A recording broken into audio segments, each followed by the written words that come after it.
Marin had survived 6 years of palace service by following one rule: do not notice. She was a kitchen maid. She carried trays, poured wine, cleared plates, and did not exist. The system had worked beautifully right up until the moment the king's raven turned its head, fixed its black glass eyes on her face, and said, in a voice only she could hear, "He thinks she has the most beautiful hands he has ever seen." Marin's fingers spasmed around the serving tray. A wine goblet tipped. Red splashed across white linen like a wound, and every head at the war council table turned toward her. She caught the goblet before it rolled off the edge, righted it with trembling hands, and dropped into the lowest curtsy she could manage. "Forgive me, my lords." The advisors returned to their discussion, all except one. King Tavian Mordain sat at the head of the long table with the particular stills of a man who missed nothing.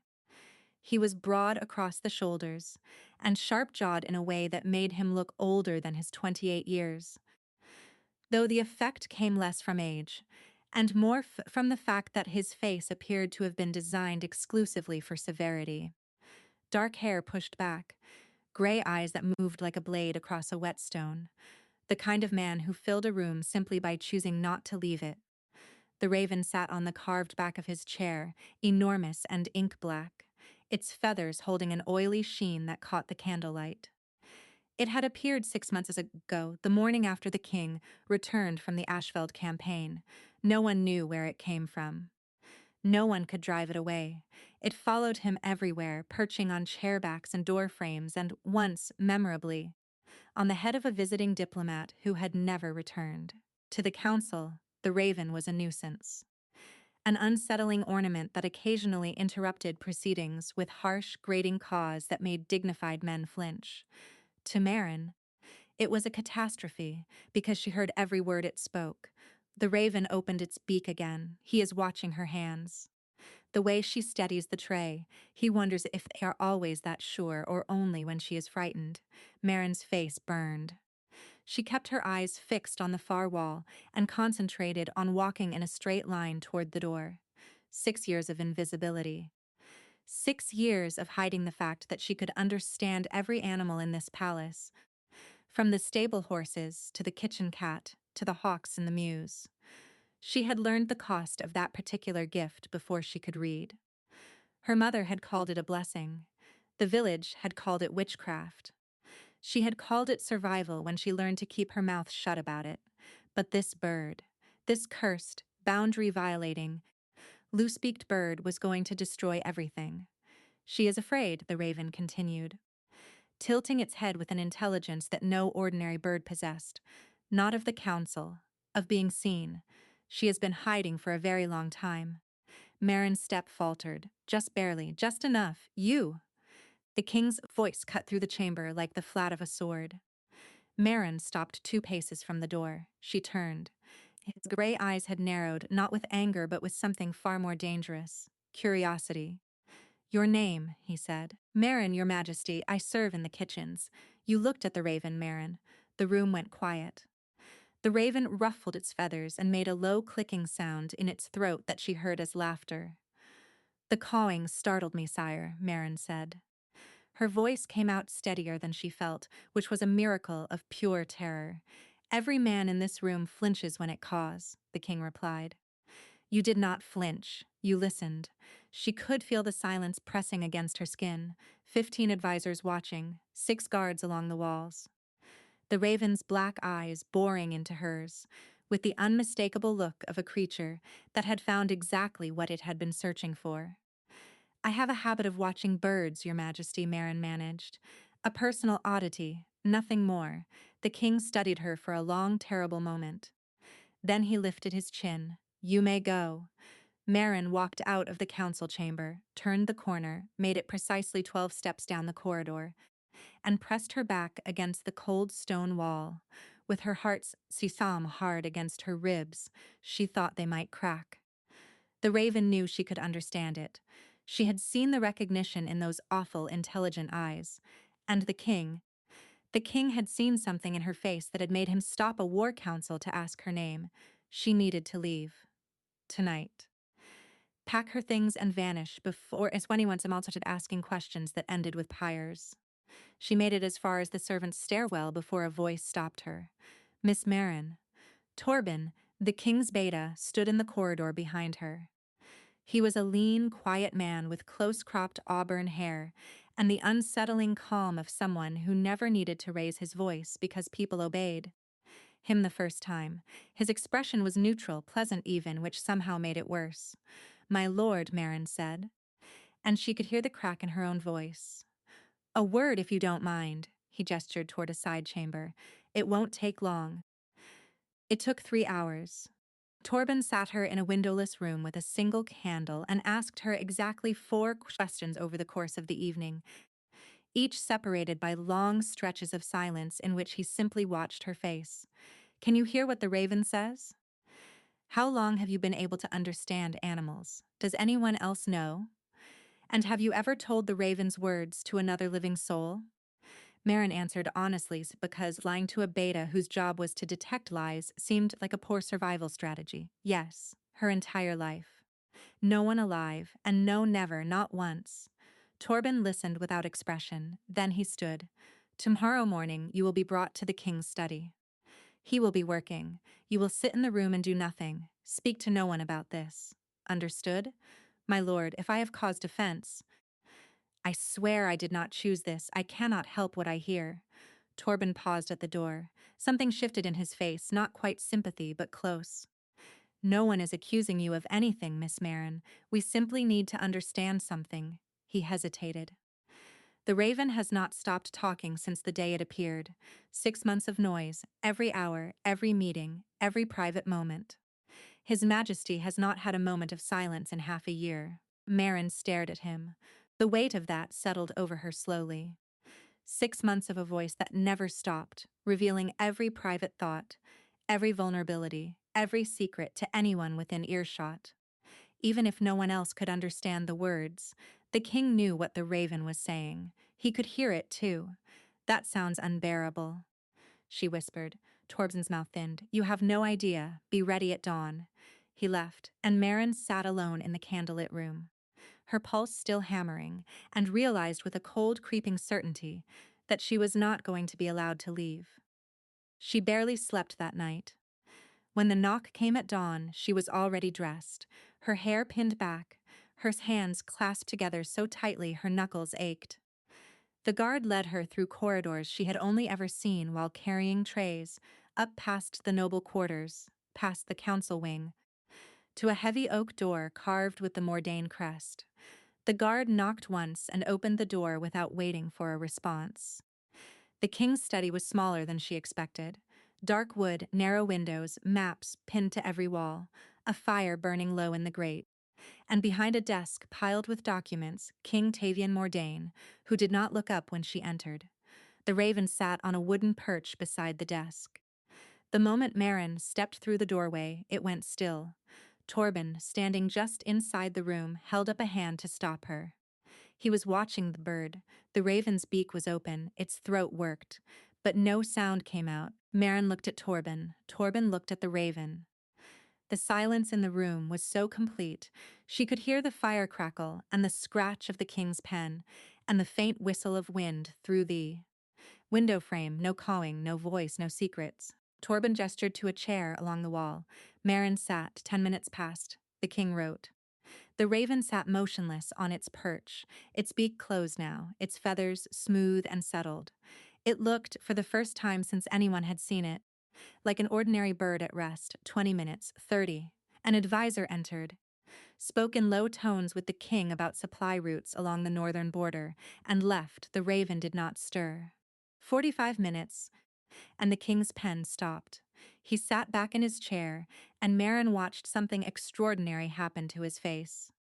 The rigid line of his jaw softened. The furrow carved between his brows eased. He closed his eyes and pressed his fingertips against his temples.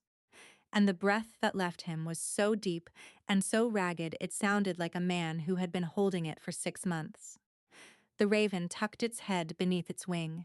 King Tavian opened his eyes and looked at Torben. Neither of them spoke.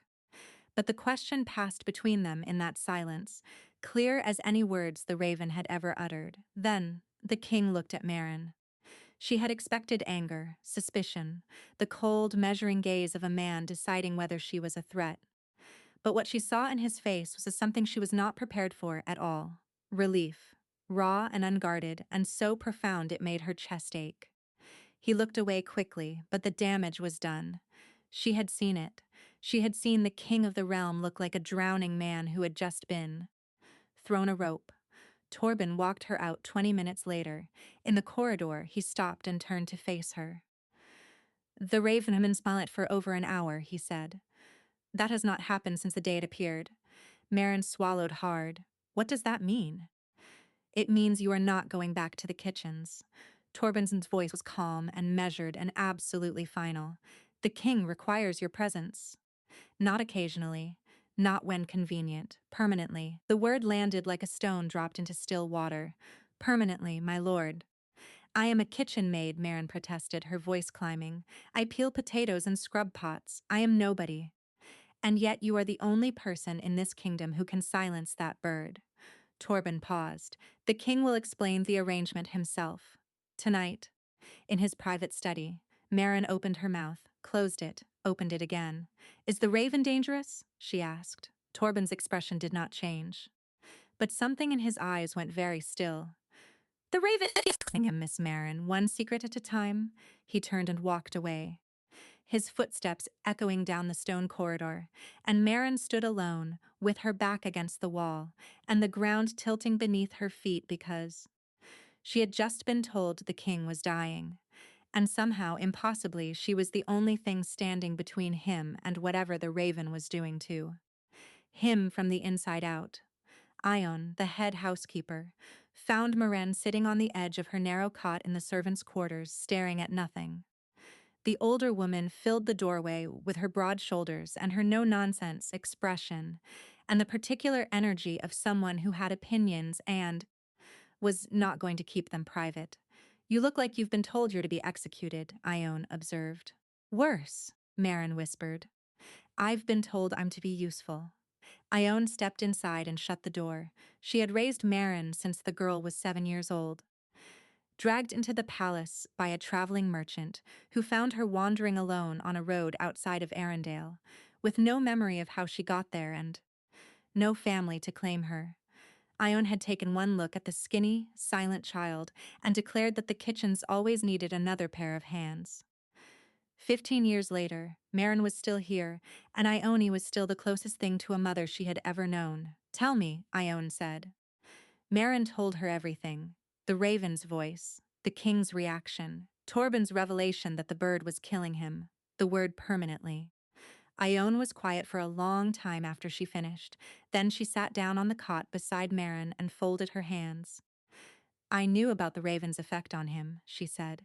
"Not the details. But you hear things when you manage a household.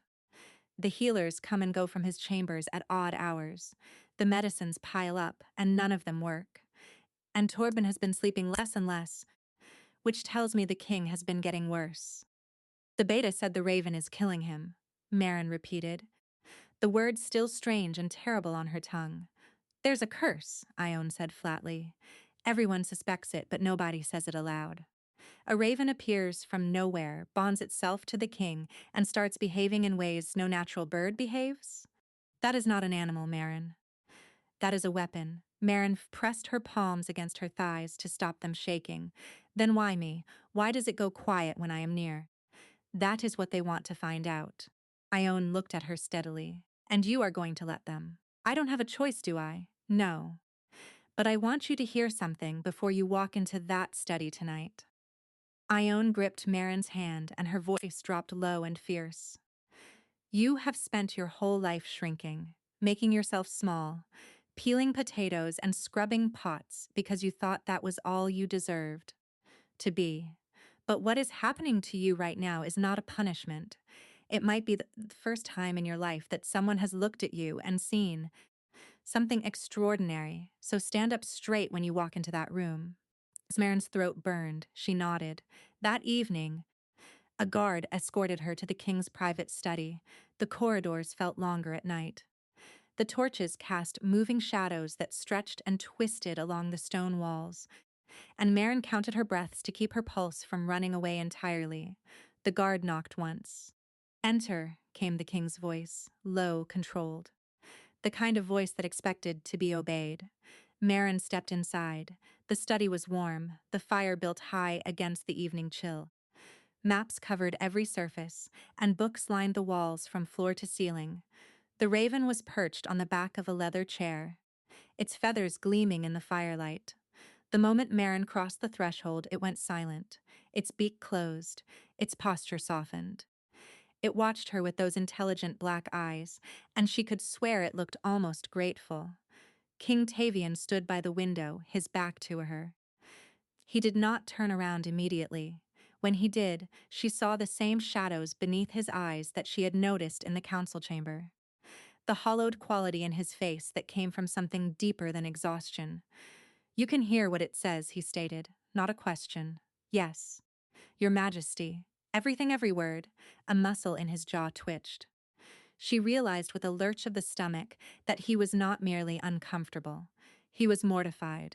Because the raven spoke his private thoughts, and she had heard them, every exposed nerve, every secret, including, her face flushed hot, what he thought about her hands. "Your Majesty, I want you to know that I would never repeat anything the raven says. To anyone. I have kept my own secret my entire life. I know how to hold silence." Something flickered in his expression, not quite surprise, more like a man recalibrating an assumption. "Sit down," he said. Marin sat. The chair was leather and far too comfortable for someone whose insides were made entirely of panic. The king crossed the room and leaned against the edge of his desk, arms folded. The posture should have looked casual. It didn't. Everything about him radiated contained force, like a blade sheathed, but not secured. "What I am about to tell you does not leave this room," he said. "Understood. The raven is not a bird," he said it plainly, without drama. "It is a curse placed on me by a woman named Vasara, the war shaman of the Ashfeld Rebellion. She cast it with her dying breath on the battlefield. Her words were, 'Let your own soul betray you. Let every hidden truth be dragged into the light until there is nothing left.'" Marin's blood went cold. "The raven is bound to my spirit," the king continued. "It speaks what I think, what I feel, what I fear. Every thought that crosses my mind, the raven knows, and it speaks. Not to me, to anyone within hearing distance. The fact that no one but you can understand the words is the only reason I am still functional as a ruler." "But the raven speaks constantly," Marin said slowly, piecing together what she already knew with what he was telling her. "If it is drawing from your spirit to do it, then every time it opens its beak, it takes something from me," the king finished. "Yes." The confirmation hit her like cold water. Her breath caught. "What does it take?" His jaw tightened. "My wolf." Marin's breath stopped. A shifter's wolf was not a separate creature. It was the core of what they were, the source of their strength, their healing, their instincts, their life force. Losing your wolf was not like losing a limb. It was like losing your soul an inch at a time.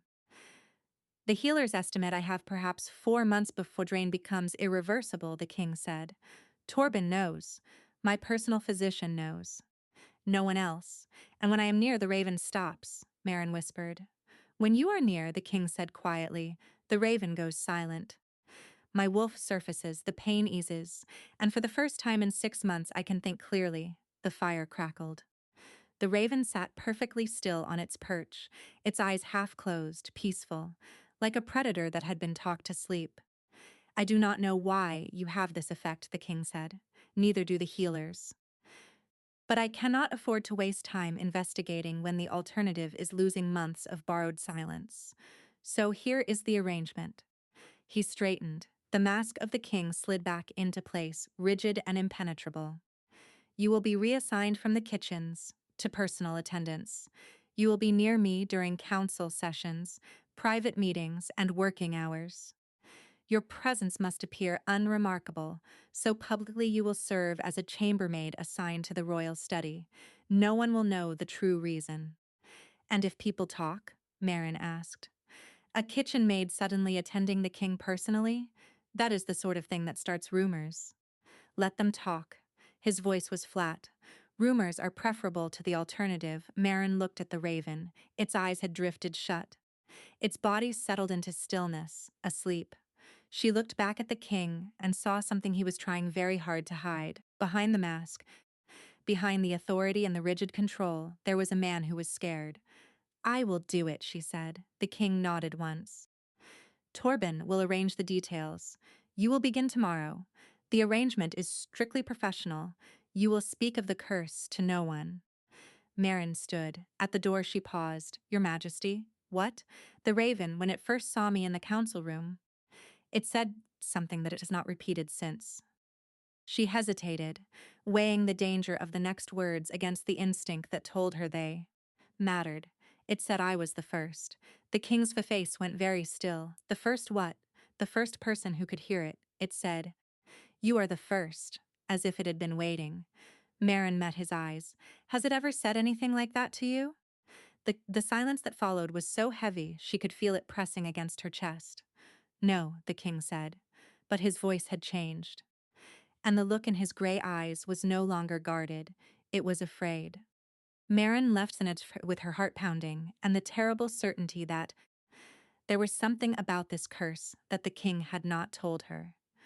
Something about why the raven had been waiting, and what it meant that she was the one it had found. The new arrangement began the following morning, and it was immediately, spectacularly awkward. Marin arrived at the king's study at dawn, carrying a broom she did not need, and wearing a freshly pressed uniform that Ione had somehow produced. Overnight, the plan was simple. She would clean. She would organize. She would exist quietly in the background while the king worked, and the raven would stay silent, and everything would be professional and unremarkable and fine. The plan lasted approximately 4 minutes. Yesterday, the raven's silence had been absolute, a stunned and total surrender the moment she crossed the threshold. Today, it seemed the curse had already begun to adapt. She had just begun dusting a shelf of books when the raven, which had been dozing peacefully on its perch, lifted its head, fixed one bright eye on her, and spoke. He is watching her again. He is trying not to. He is failing. Marin's hand froze on the dust cloth. She did not look at the king. She absolutely refused to look at the king. She resumed dusting with furious concentration. Her hair is coming loose from its pin. The piece by her left ear. He wants to fix it. Marin's entire face went hot. She reached up and shoved the loose strand behind her ear without turning around. Behind her, she heard the king shift in his chair. "Is it talking?" he asked. The question caught her off guard. She glanced at him over her shoulder. He was watching her with an expression she couldn't read, his pen suspended above the page. "Yes," she admitted. "What is it saying?" "Not in 1,000 years," Marin thought. "It is commenting on the weather, Your Majesty." The king's eyes narrowed slightly. "There are no windows in this study. The raven has a vivid imagination." A beat of silence, then. "You are a terrible liar." "I prefer to think of it as a merciful one," Marin countered before she could stop herself. Something shifted in his face. Not quite amusement, but the potential for it, a hairline fracture in the stone. Then he returned to his document and said nothing more. The morning passed. Marin dusted things that did not need dusting, organized papers she was not qualified to organize, and tried to ignore the raven's running commentary on the king's internal state. The tension in his shoulders has eased. His wolf is closer to the surface than it has been in weeks. He can feel it now, just barely, like warmth returning to frozen hands. That one stopped her. She stood still for a moment, the dust cloth hanging from her fingers, and something in her chest did a slow, aching turn. She glanced at the king. He was writing, his posture marginally less rigid than she had ever seen it. The pen moved steadily. His breathing was even. He looked, if not relaxed, then at least less like a man being consumed from the inside. She turned back to the shelf and kept working. By mid-morning, 3 advisors had cycled through the study, each one casting a puzzled glance at the maid, who was apparently reorganizing the king's bookshelf with surgical precision. The raven stayed quiet throughout. Marin could feel it watching her, but its beak stayed closed. and the only sounds in the room were voices and paper and fire. During a gap between meetings, the king spoke without looking up. "You are dusting the same shelf for the third time." Marin froze. "It is a very dusty shelf, Your Majesty. It wasn't dusty the first time." She set the cloth down. "I ran out of things to clean approximately an hour ago. Your study is distressingly well maintained. My previous chambermaid was efficient. Then why was she replaced? She wasn't. She still maintains the other royal chambers. You are an addition, not a replacement." A pause. Torben felt it would be less conspicuous if you appeared to have a function. Appearing to have a function while having no actual function is surprisingly exhausting, Marin informed him. The corner of his mouth twitched. It was small, barely there, gone before she could be certain she had seen it. But the raven saw it too. He almost smiled, it announced. He hasn't done that in months. Marin bit the inside of her cheek and fixed her gaze very firmly on the bookshelf. Lunch arrived, carried by a servant who looked at Marin with open suspicion and left without a word. The king ate at his desk. Marin, who had not thought to bring food, because she had not thought about anything beyond surviving the morning, sat in her chair and tried not to let her stomach audible growl. It growled. The king looked up. Marin closed her eyes briefly. "Apologies," she muttered. He pushed a plate of bread and cold meat to the edge of the desk, closest to her without a word, and went back to reading. Marin looked at the food, then at him, then at the food. "Eat," he said, not looking up. "You are no use to me if you faint." She ate. The bread was warm, and the meat was seasoned with rosemary, and it was the best meal she had ever eaten in this palace, which said less about the food and more about the fact that kitchen staff ate whatever was left after everyone else had been served. The raven watched her eat with its head tilted to one side. "He's pleased," it said softly. "He does not know why. But watching her eat his food pleases him." Marin choked on the bread. She coughed, thumped her chest, and took a desperate swig from the water pitcher on the desk. The king looked up sharply. "Are you all right?" "Fine," Marin wheezed. "Wrong pipe." He studied her for a moment, unconvinced, then returned to his work. The raven ruffled its feathers and let out a low, pleased caw that she understood as quite satisfied laughter. The afternoon brought a longer council session. Marin stood against the wall of the council chamber, with a tray she didn't need, invisible to the advisors, while the raven sat on the king's chair and stayed perfectly, beautifully silent. She watched the king speak with authority about border disputes and trade agreements, and felt the strange dissonance of knowing what was happening beneath the surface that no one else could see. He was in less pain, his focus was sharper. The difference was visible to her, because she had seen him without it, had seen the tight lines of suffering he carried when the raven was screaming, his soul into the open air. But the advisors saw only their king, commanding and precise, and assumed nothing had changed. After the session, as the chamber emptied, the king remained seated. The raven had begun to stir, its feathers ruffled, its beak opened slightly. Marin felt a prickle of alarm. She stepped closer without thinking, and the raven settled. The king noticed. His gaze flicked from the raven to Marin and back. "How close do you need to be?" he asked. "I am not sure. Close enough, I suppose." "That is not a useful measurement. Then I will conduct experiments and draft you a report with precise distances measured in paces, Your Majesty." His eyebrow rose. She expected irritation. Instead, he looked at her for a moment longer than necessary and said, "Do that." Marin blinked. "I was joking. I wasn't." He stood, gathered his documents, and walked toward the door. At the threshold, he paused and looked back at her. "Same time tomorrow, and bring your own lunch. I cannot have my chambermaid stealing food off my plate every day." He left. The raven, still perched on the chair, turned to look at Marin. "He will bring enough for 2 tomorrow," it said. "He has already decided. He does not want her to know." Marin pressed her hands over her face and stood there in the empty council chamber and tried very hard not to feel the warm, dangerous thing spreading through her chest. Because the raven did not just reveal the king's secrets. It revealed his kindnesses, the small, hidden, deliberate ones he would never admit to, and every single one of them was aimed at her. She pulled her hands away from her face and stared at the raven.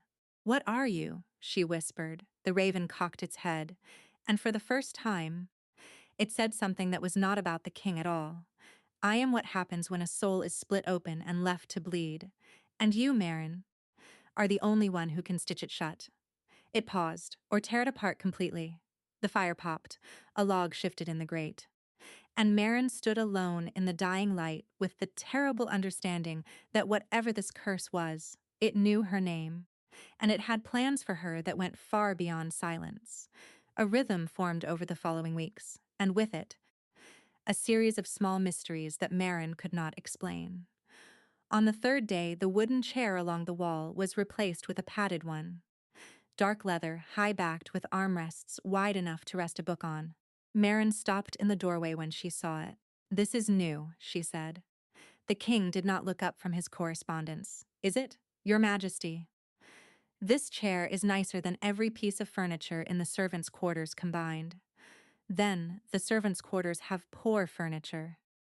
The raven was already talking. "He carried it up from the south parlor himself," it said, "at midnight. He told Torben it was for strategic purposes." Marin pressed her lips together very hard and sat down in the chair without another word. It was extraordinarily comfortable. She hated how much she noticed that. On the fifth day, a wool blanket appeared folded over the armrest. On the eighth day, a small table materialized beside the chair with a pitcher of water and a glass that was not servants' ware. And every single morning, despite his pointed instruction that she bring her own lunch, a tray arrived at midday carrying enough food for two. "Is it talking again?" the king asked one afternoon, when Marin failed to suppress a reaction to the raven's latest disclosure. "It is remarking on the architecture," Marin lied smoothly. "He chose the honey cake specifically," the raven had actually said. He remembered she mentioned liking honey last Tuesday. He asked the kitchen to add them to the tray, but told them it was for himself. Marin ate the honey cake. It was perfect. She did not look at the king while she ate it, because if she looked at him, she would have to acknowledge that he had been listening when she said, in passing, to absolutely no one of importance, that she liked honey. And acknowledging that would mean acknowledging that the most powerful man in the kingdom was paying attention to a kitchen, Maid's preferences, and pretending he wasn't, and she was not emotionally equipped to deal with that information. Instead, she began to talk. It started accidentally. She was organizing the maps along the eastern wall and noticed that one of them had the Arundel River drawn flowing in the wrong direction. She mentioned it aloud without thinking, then caught herself and apologized. "How do you know which direction the Arundel flows?" the king asked. "I grew up near it. Before I came to the palace, that was the most she had ever said about her past." The king looked at her for a moment, then returned to his work. But the next morning he asked, "The Arundel Valley.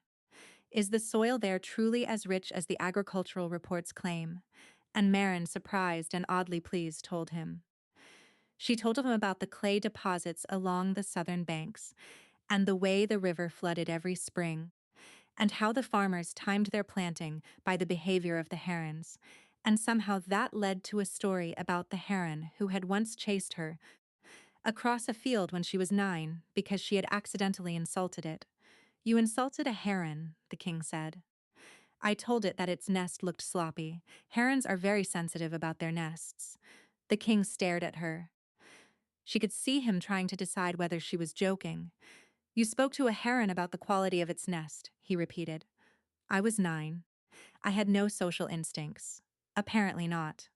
The raven tells me you rearranged your entire desk last week because the ink pot was 2 inches from where you wanted it, so I think we both have our peculiarities, Your Majesty." The silence that followed was sharp enough to cut glass. Marin realized what she had just done and felt the blood drain from her face. She had used the raven's words against him, casually, like it was banter between equals and not an unforgivable breach of the trust he had placed in her. "Your Majesty, I am so sorry." That was completely out of line. I should never have repeated what the raven. The ink pot was 3 inches off, the king said, not 2. Marin blinked, and it was the pen tray, not the ink pot. He paused. The raven's observational skills are apparently as unreliable as your understanding of professional boundaries. Marin stared at him. The corner of his mouth was doing the thing again. The barely perceptible twitch that the raven had identified as the ghost of a smile. But this time it was stronger. This time it almost reached his eyes. "Are you teasing me, Your Majesty?" she asked, incredulous. "Absolutely not," he said, and went back to writing. The raven settled its feathers contentedly. "He is happy," it murmured, "genuinely happy. He has forgotten what that feels like." Marin turned away quickly so neither the king nor the bird would see the stinging in her eyes. 2 days later, a serving girl named Petra cornered Marin in the corridor outside the kitchens. "Everyone is talking about you," Petra hissed. The king's new favorite, carried up from the kitchens to warm his study. "Do you think we are stupid?" Marin kept her voice level. "I dust his bookshelves, Petra. Nothing more. Nobody gets reassigned to personal royal service for dusting." Petra's eyes were narrow and mean. "Whatever you are doing to keep his attention, it will not last. And when he is finished with you, you will be back here scrubbing pots. And everyone will know exactly what you are." Marin said nothing. She walked past Petra with her spine straight and her chin up and her hands steady.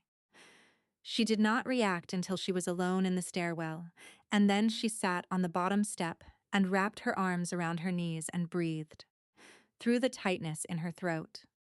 The next morning, she arrived at the study to find the king already looking at the door when she walked in, which was unusual. He scanned her face, and something in his expression shifted. "What happened?" he asked. "Nothing, Your Majesty." The raven lifted its head from its wing. "She was crying in the stairwell last night. Someone said something cruel to her. She has not stopped thinking about it." Marin went rigid. That is a gross oversimplification." The king's eyes had gone dangerously still. "Who? It does not matter. I will decide what matters. Your Majesty, please. It was palace gossip." "It happens to every servant. I am fine." He held her gaze for a long, waited moment. Then he looked away, his jaw tight, and said nothing more about it. But that afternoon, Marin overheard Torben speaking to the head of household staff in clipped, unmistakable terms about the consequences of harassment toward any servant under royal assignment.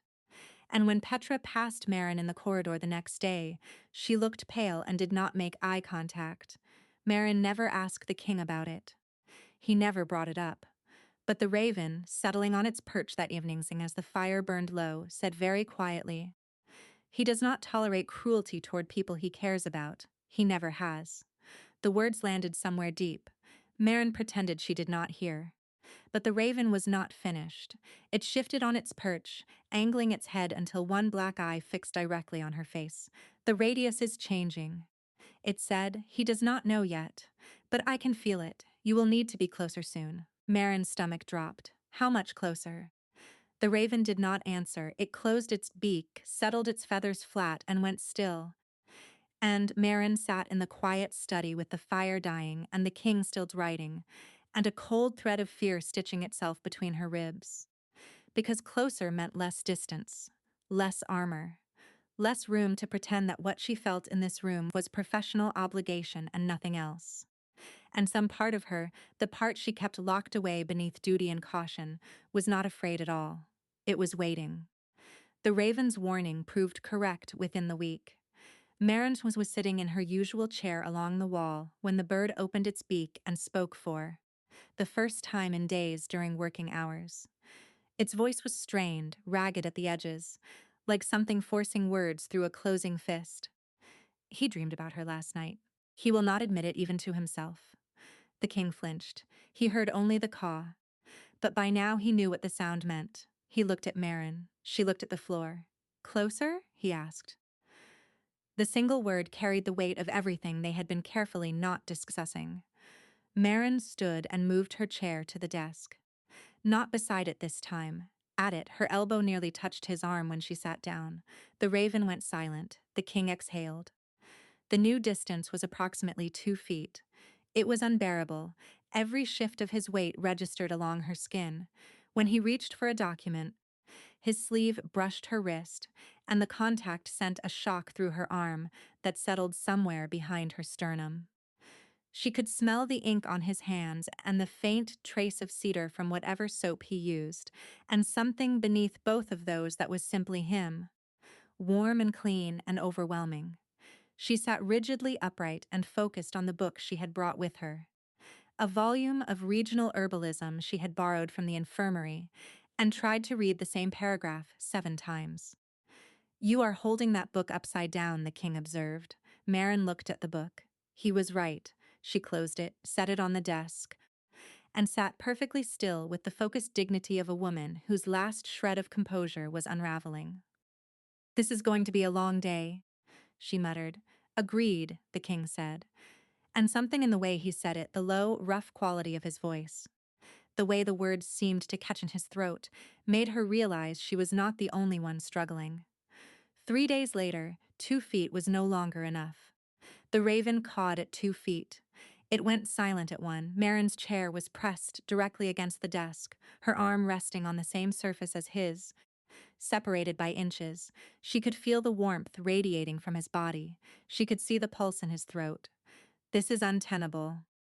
The kings that evening, after the last advisor had left and they were alone. "I agree. If the radius continues shrinking, I know." Neither of them said what came next. Neither of them named the inevitable conclusion that the curse was driving toward: contact.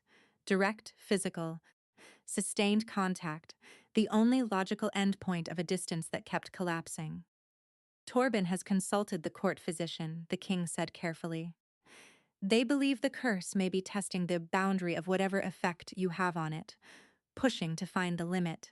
And if the limit is touch—" Marin asked, and the word came out far steadier than she felt.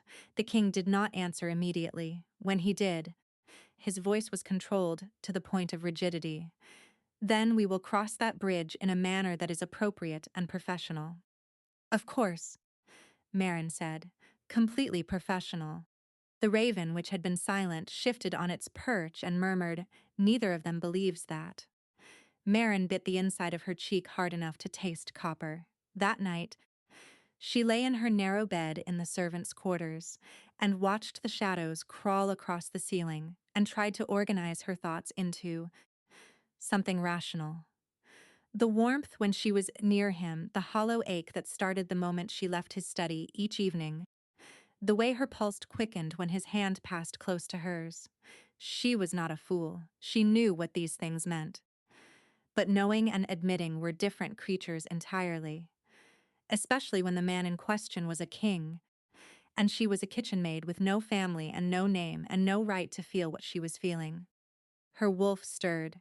It had been restless for days now, pressing against the edges of her awareness with an urgency that felt like hunger. Marin pressed her face into her pillow and willed it to settle. It didn't. The next morning, the radius collapsed to inches. Marin sat so close to the king that their shoulders nearly touched. The raven was silent, but it sat on the edge of the desk, watching them with an expression of patient, knowing expectation that made Marin deeply uncomfortable. Midway through the afternoon, the king reached for a document. At the same moment, Marin reached for her water glass. Their hands collided. Skin against skin, the back of his hand against her fingers. A touch that lasted less than a second. The world went white, not the study. Not the fire, not the maps or the desk or the raven on its perch. Everything dissolved into blazing, searing light. And for one suspended heartbeat, Marin felt something surge through the point of contact between their skin. A pulse of recognition so profound it reached into the marrow of her bones and rearranged something fundamental. Then it was over. The study snapped back into focus. Marin yanked her hand away. The king pulled his arm back like he had touched a flame. They stared at each other, both breathing hard, both shaken. The raven spread its wings and let out a long, low call that rang through the room like a bell. And the words it spoke were not about the king's secrets, or his private thoughts, or his hidden feelings. They were about something much older and much more dangerous. The bond has woken, the raven said. It knows what you are to each other, and now, so does the curse. Marin felt the blood leave her face. Across the desk, the king had gone utterly still. His gray eyes locked on hers with an intensity that stole the air from her lungs. What bond? Marin whispered, but the raven went silent. And the king, his face, a mask of carefully constructed control, looked away first. Marin found Ione in the laundry room that evening, folding sheets with the mechanical efficiency of a woman who could do the task in her sleep, and often did. Something happened today, Marin said, closing the door behind her. Her hands were still shaking. She could still feel the echo of that contact burning along her fingers. A phantom warmth that refused to fade. Ione set down the sheet. Sit. Marin sat on an overturned basket and told her everything. The collapsing radius, the accidental touch, the flash of light, and the feeling of recognition that had gone through her like a lightning strike. The raven's words about a bond and a curse that now knew what they were to each other. Ione listened without interrupting. When Marin finished, the older woman was quiet for a long time. A mate bond, Ione said finally. Marin flinched. We don't know that, child. I have worked in this palace for 34 years. I have seen bonded pairs. I have seen the pull, the restlessness, the physical need for proximity. And I have watched you spend the last 3 weeks turning into a sleepless, distracted ghost who perks up like a compass needle the moment she walks through that study door. Ione folded her arms. You know exactly what this is. Marin pressed her palms against her eyes. He is a king, Ione. I am no one. Bonds do not care about rank. The court will care. The nobles will care. Every person in this kingdom who expects the Alpha King to mate with someone worthy of him will care. Ione leaned forward. And what about you? What do you care about? Marin opened her mouth. Nothing came out, because the honest answer, the one that terrified her more than the curse and the court and the raven combined, was him's. She cared about him. Not the crown, not the power. The man who carried chairs at midnight, and remembered that she liked honey and went rigid with quiet fury when someone made her cry. That man. That specific, stubborn, impossible man. I thought so, Ione said gently. A knock at the laundry room door made them both jump. Torben stood in the corridor, his expression graver than Marin had ever seen it. The king needs you, he said. Now. The walk to the king's chambers felt different from every walk that had come before. Torben did not take her to the study. He took her to the king's private rooms, the wing of the palace she had never entered, where the air smelled of old wood and candle wax, and something else, something warm and earthy that she recognized instantly as the king's scent. Her wolf surged forward beneath her skin, pressing against her awareness with desperate urgency. Torben opened a heavy door and stood aside. He had an episode 10 minutes ago, the worst we have seen. Marin stepped inside.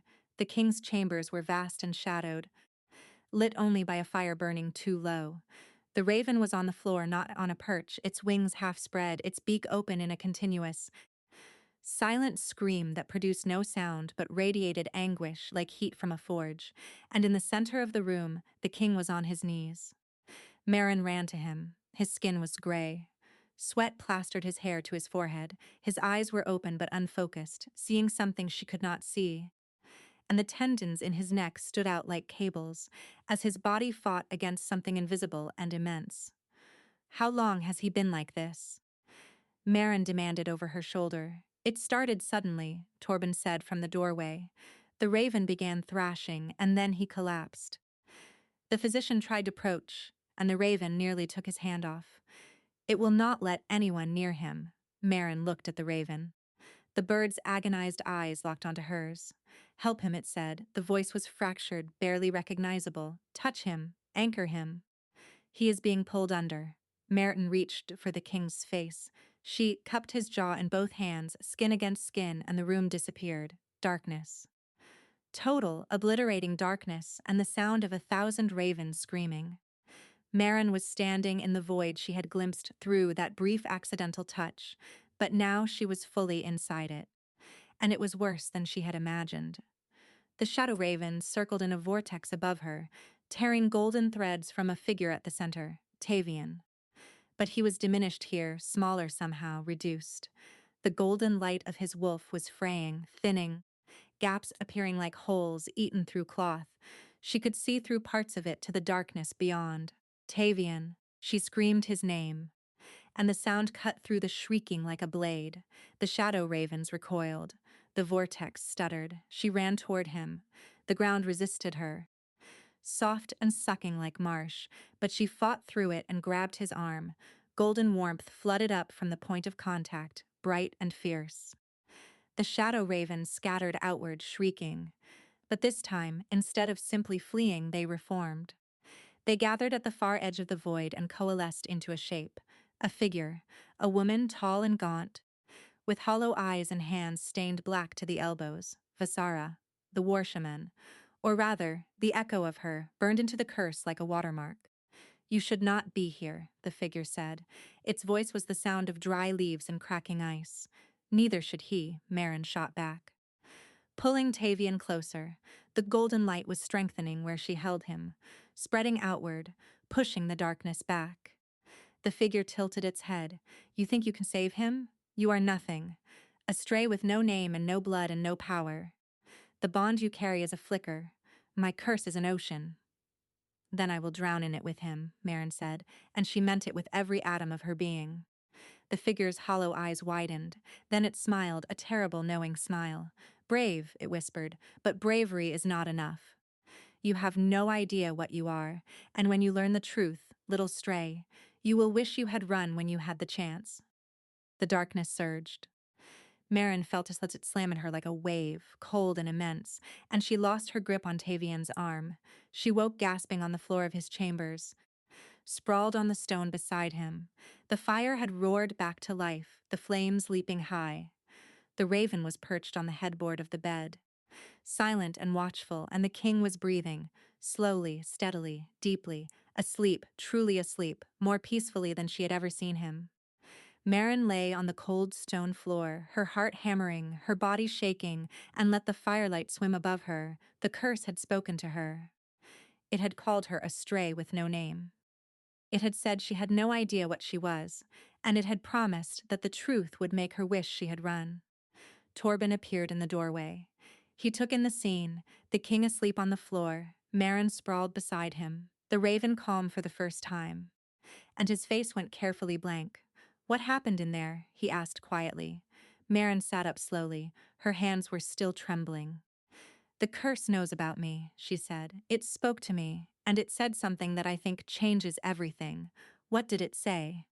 Marin looked at the king, peaceful and unguarded in sleep, his face smoothed free of every line of pain and tension. She looked at the raven, which met her gaze with those ancient knowing eyes.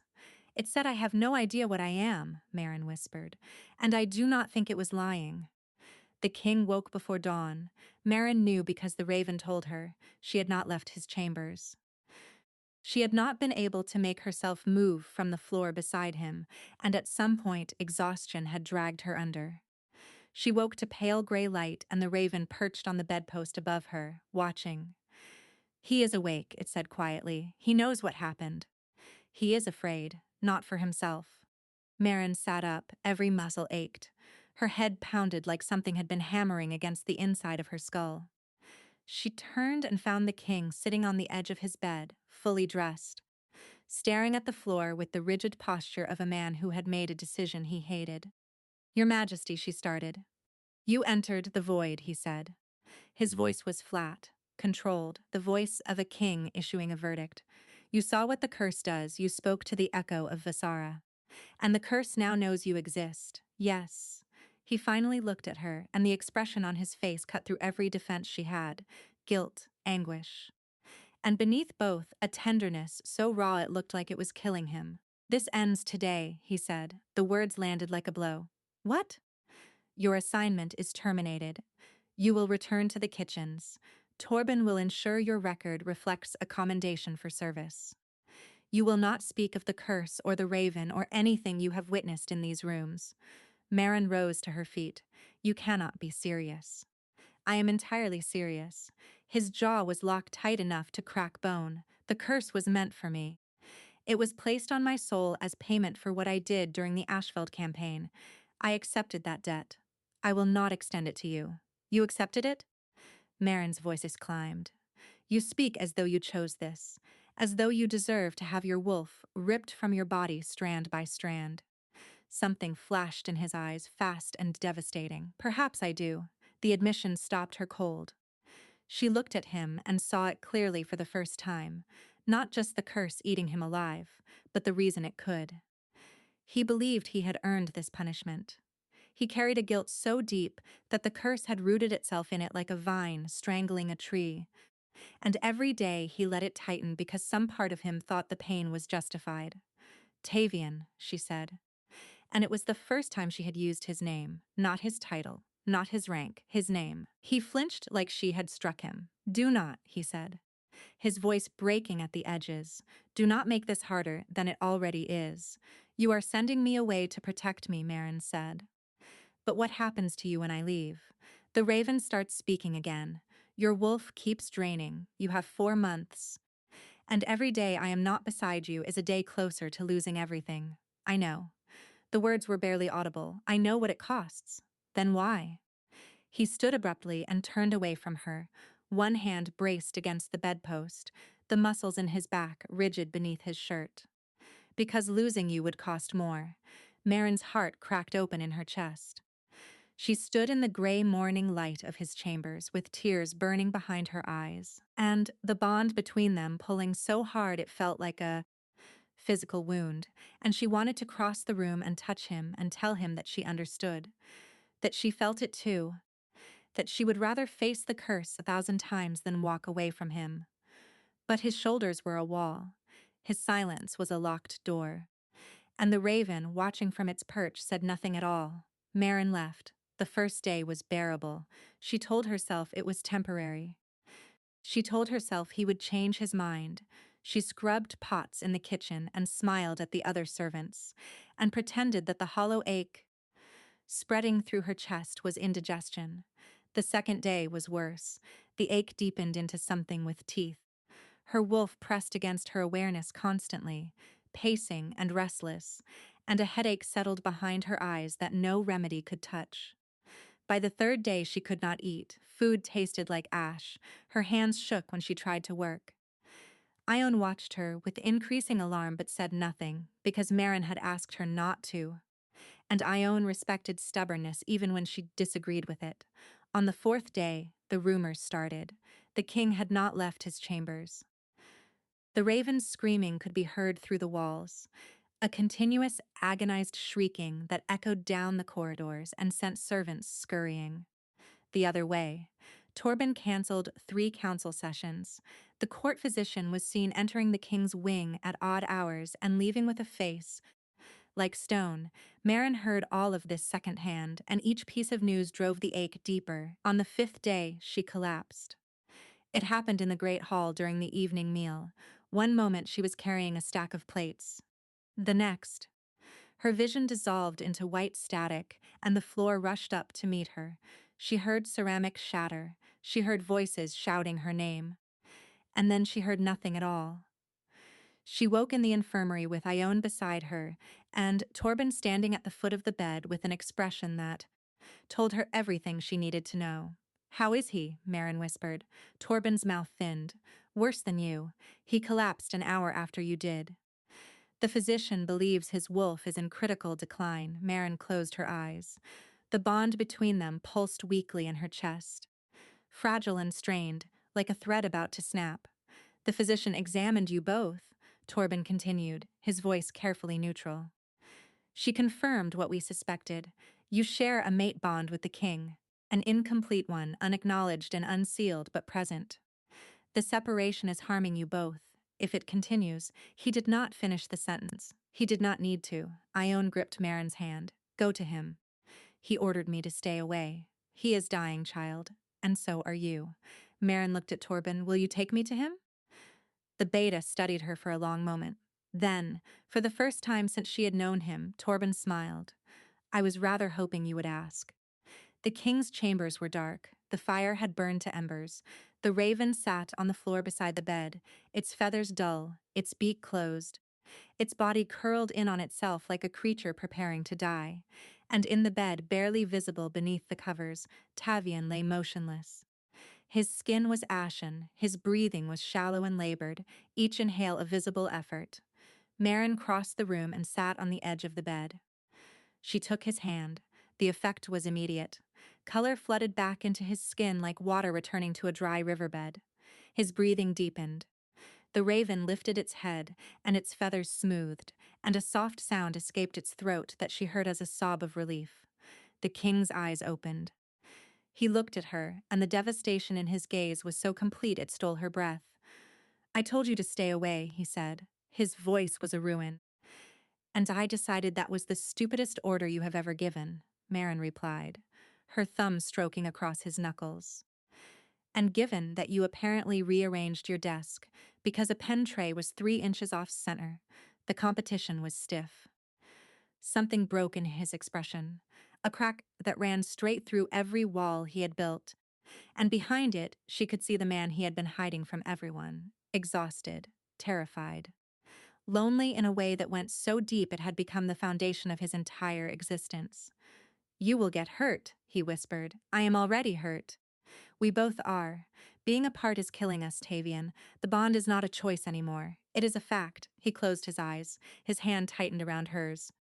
And she felt the tremor running through him, the effort it took to hold himself together. "I do not deserve this," he said. And the words came out like a confession dragged from the deepest place he had. "I do not deserve you. That is not your decision to make," Marin said quietly. She reached out and touched his face, turning it toward her. His eyes opened, and they were wet. "You keep trying to protect me by pushing me away. But I am not fragile, and I am not leaving, and you do not get to decide what I can survive." "Marin, I know about the guilt," she continued, her voice steady even as tears slid down her own cheeks. "I felt it in the void. The curse feeds on it.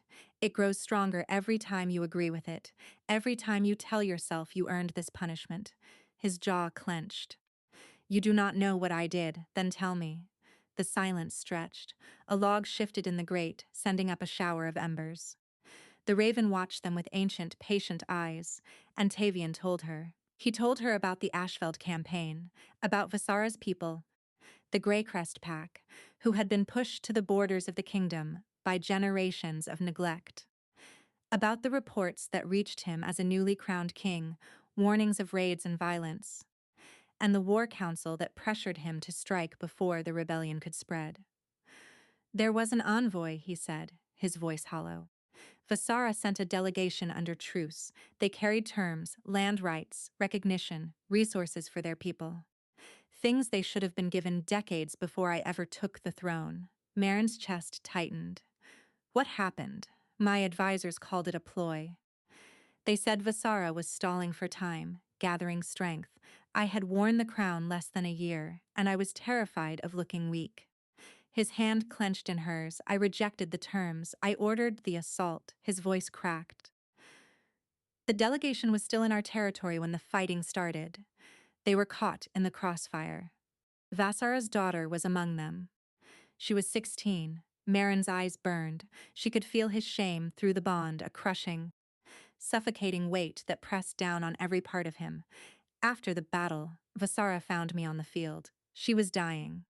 She had her daughter's blood on her hands, and she looked at me and said, 'You had the truth in front of you, and you turned away. So now your own truth will hunt you. Let your soul betray you. Let every hidden truth be dragged into the light until there is nothing left.'" He swallowed hard. The raven appeared the next morning. Marin held his hand and let the silence sit between them. She did not rush to comfort. She did not tell him it wasn't his fault, because some of it was, and they both knew it, and pretending otherwise would have been a lie unworthy of what they had built between them. "You made a terrible decision," she said finally, "out of fear and inexperience and pressure from men who should have known better. And people died who should not have died. That is real. And it matters, and you should grieve it for as long as you need to." He looked at her, his eyes raw. But grief is not the same as penance. Marin continued, and letting a curse eat you alive does not bring Visara's daughter back. It does not honor her memory. It does not fix what happened to the Greycrest pack. It only destroys you. And destroying yourself is not justice, Tavian. It is waste. She squeezed his hand. I know something about carrying shame you did not earn. I spent my entire life believing I was nothings because no one came back for me, no one claimed me. I was a stray with no name. And I made myself small because I thought that was all I deserved. Her voice shook, but she held his gaze. The curse called me that. A stray with no name, and it hurt because it was the thing I have always believed about myself. But it is not true. It was never true. And what you believe about yourself, that you deserve to be hollowed out and destroyed, that is not true either. The raven spread its wings. Not in agitation, but slowly, like a creature stretching after a long, cramped confinement. Its feathers caught the ember light, and for the first time, Marin saw threads of gold woven through the black, faint, barely visible, but there. Let it go, Marin whispered. Not the memory, not the grief, but the belief that you have to suffer forever. Put it down, Tavian. You are allowed to put it down. He stared at her for a long, suspended moment. She could feel the war inside him through the bond, the guilt fighting against the desperate, terrified hope that she might be right, that he might be allowed to live. Then he leaned forward and kissed her. It was not gentle. It was desperate and trembling and tasted like salt from both their tears, and Marin kissed him back with everything she had. His hands came up to cradle her face, and she felt the bond between them surge like a tide coming in, warm and golden and immense. He pulled her closer. She went willingly, settling beside him on the bed, her fingers threading through his hair, his arms wrapped around her, pulling her against his chest, and the contact was like coming home to a place she had never been, but had always known existed. What followed was overwhelming in the best way. The bond between them deepened with every breath, every whispered word, every heartbeat shared in the dark until the boundaries between them blurred, and she could feel his soul pressed against hers like two halves of something whole. When he marked her, the ancient claiming, the bond sealed shut like a door locking into place. Golden light flooded through her, warm and permanent and right. She marked him in return, claiming him as hers, and felt his sharp intake of breath against her skin. The raven threw back its head and let out a single clear note, not a caw, not a scream, a sound like a bell, pure and resonant, ringing through the chamber, and when the sound faded, the raven's feathers had changed. Gold threaded through everyone, turning the bird from shadow to something incandescent, and its eyes, when they found Marin's, were no longer the flat black of a cursed thing. They were warm, they were grateful, they were free. Tavian pulled her against his chest, and she felt him surrender to sleep. Deep, genuine, peaceful sleep, his breathing evened. His body went heavy and warm beneath her. The bond hummed between them like a heartstring. Marin lay in his arms and watched the raven settle on the headboard, its golden black feathers gleaming in the firelight. It tucked its head beneath its wing with a contented sound. "Thank you," it murmured, and she understood that the gratitude was not just the raven's. It was the echo of Vassara, released at last from the prison of her own fury. It was the Greycrest dead, finally allowed to rest. It was the curse, exhausted and spent, laying down a burden it had never wanted to carry. Marin closed her eyes and let sleep take her. For the first time in her life, she was exactly where she belonged. The curse did not shatter in a single night. Tavian still had nightmares. The guilt did not vanish simply because he had chosen to release it. Some mornings he woke before dawn and stood at the window staring at nothing. And Marin would come up behind him and wrap her arms around his waist and say nothing at all. Because sometimes presence was enough and words were too much. The raven stayed. Its feathers remained threaded with gold, and it no longer spoke the king's secrets. Instead, it perched on windowsills and brought Marin small gifts, a smooth stone from the courtyard, a sprig of lavender, a button it had stolen from Torben's coat. Torben did not find this amusing. Marin found it hilarious. Their bond was announced to the court on a frost-bright morning in late autumn. A kitchen maid as the Alpha King's mate was not what anyone had envisioned. The whispers followed Marin everywhere. She felt the weight of every stare. Batavian's hand was steady in hers when he spoke to the assembled court, and later, in the privacy of their chambers, he pressed his forehead to hers and said, "They will adjust, and if they don't, they can take it up with the raven." On cue, the bird let out a single imperious caw that echoed through the room. Months later, Marin woke to pale morning light. Tavian was still asleep beside her, his arm wrapped around her waist, his breathing deep and steady. The raven dozed on the headboard, no nightmares, no void pulling him under. Marin watched him for a moment, warmth blooming in her chest. Then she settled back against his shoulder and closed her eyes. The raven opened one golden-flecked eye, surveyed its sleeping king and his mate, and tucked its head back beneath its wing. All its secrets finally were at rest.